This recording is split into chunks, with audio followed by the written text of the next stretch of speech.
Hi friends, welcome to my channel. நம்ம சேனல்ல இன்னைக்கு என்ன செய்ய போறோம்னு பார்த்தீங்கன்னா ஒரு சூப்பரான மீன் குழம்பு எப்படி வீட்டில் செய்யறதுன்னு வாங்க பார்க்கலாம். அதுக்கு முன்னாடி என்னோட சேனலை நீங்கள் இப்போ தான் ஃபர்ஸ்ட் டைம் பார்க்குறீங்கன்னா என்னோட சேனலை சப்ஸ்கிரைப் பண்ணுங்கள், மறக்காம பெல் பட்டனை கிளிக் பண்ணுங்கள்.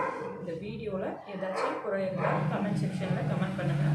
வாங்க இப்போ வீடியோக்கு போகலாம்.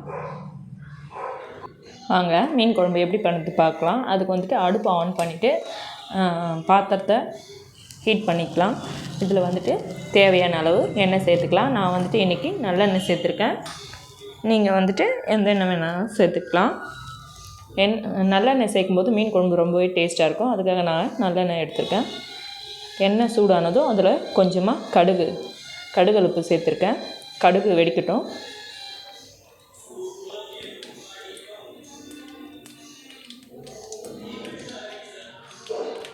இப்போ கடுகு கொஞ்சம் வெடித்ததும் இது கூடவே கொஞ்சமாக வெந்தயம் சேர்த்துருக்கேன். வெந்தயம் வந்துட்டு கருக விடாமல் ஒரு கோல்டன் ப்ரௌன் கலர் வர வரைக்கும் வெயிட் பண்ணலாம். பாருங்கள், இந்த ஸ்டேஜுக்கு இருந்தால் போதும், இல்லைன்னா கசக்க ஆரம்பிச்சிடும். இது கூட நான் வந்துட்டு என்னோடய கை சைஸ்க்கு பூண்டை உரித்து வச்சுருக்கேன். அதையும் உள்ளே சேர்த்துக்கிறேன். பூண்டோட நிறம் லைட்டாக கலர் சேஞ்ச் ஆகுது வரைக்கும் வெயிட் பண்ணலாம். இப்போ பாருங்கள், நல்லா கலர் சேஞ்ச் ஆகிடுச்சு. இது கூடவே ஒரு பச்சை மிளகாவை 2ஆக கீரி சேர்த்துக்கிறேன் ஒரு ஃப்ளேவருக்காக. ஆனியனை வந்துட்டு இந்த மாதிரி பொடி பொடியாக கட் பண்ணி வச்சுருக்கேன். அப்போ வந்துட்டு சீக்கிரமாக குக் ஆகும். சேர்த்துட்டு நல்லா மிக்ஸ் பண்ணி விட்டுக்கலாம்.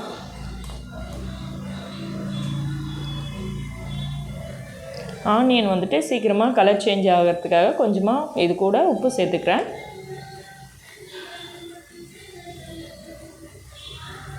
சேர்த்துட்டு நல்லா இந்த மாதிரி மிக்ஸ் பண்ணி விட்டுக்கோங்க. ஆனியன் நல்ல ஒரு ப்ரௌன் கலர் வர வரைக்கும் வெயிட் பண்ணலாம்.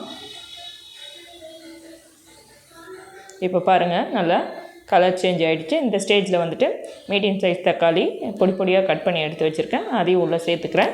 தக்காளியை அரைச்சி கூட உள்ளே சேர்த்துக்கலாம், அதுவும் டேஸ்ட்டாக இருக்கும். நான் வந்துட்டு இந்த மாதிரி குட்டி குட்டியாக கட் பண்ணி சேர்த்துருக்கேன்.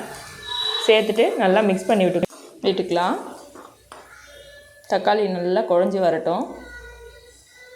இருக்கட்டும், வெயிட் பண்ணலாம். இப்போது கொஞ்சமாக மஞ்சத்தூள் சேர்த்துக்கிறேன், மீனோட ஸ்மெல் இல்லாமல் இருக்கிறதுக்காக. மீன் வந்துட்டு க்ளீன் பண்ணும்போதே நான் உப்பு மஞ்சத்தூள் போட்டு க்ளீன் பண்ணி எடுத்து வச்சுருக்கேன். மீனோட ஸ்மெல் எல்லாம் இல்லாமல் குழம்பு டேஸ்ட்டாக இருக்கும். அதுக்காக இந்த மாதிரி நல்லா தக்காளி குழஞ்சி வந்துடுச்சு.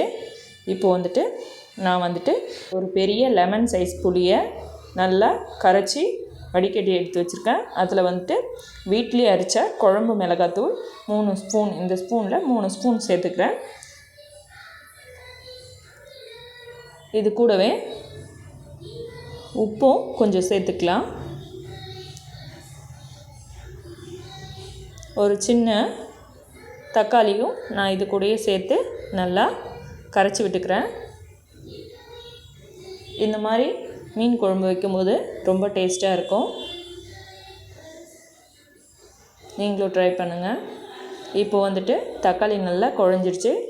இதில் வந்துட்டு நம்ம கரைச்சி எடுத்து வச்சுருக்க புளியை உள்ளே சேர்த்துக்கலாம்.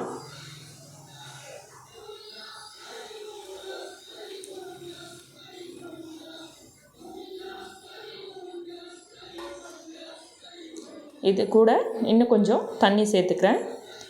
இந்த குழம்பு நல்லா கொதித்து வர வரைக்கும் வெயிட் பண்ணலாம். இப்போ பாருங்கள், நல்லா குழம்பு கொதிக்க ஆரம்பிச்சிடுச்சு.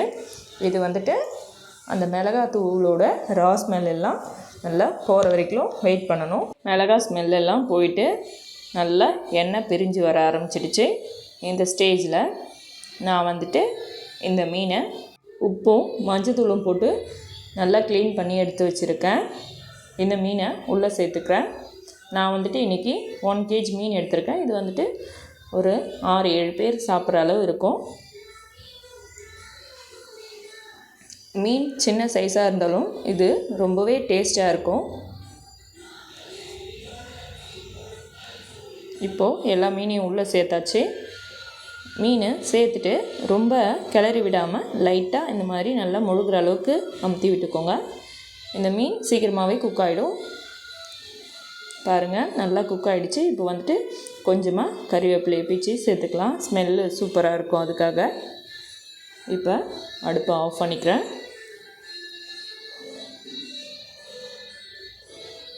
சூப்பராக மீன் குழம்பு ரெடி ஆகிடுச்சு.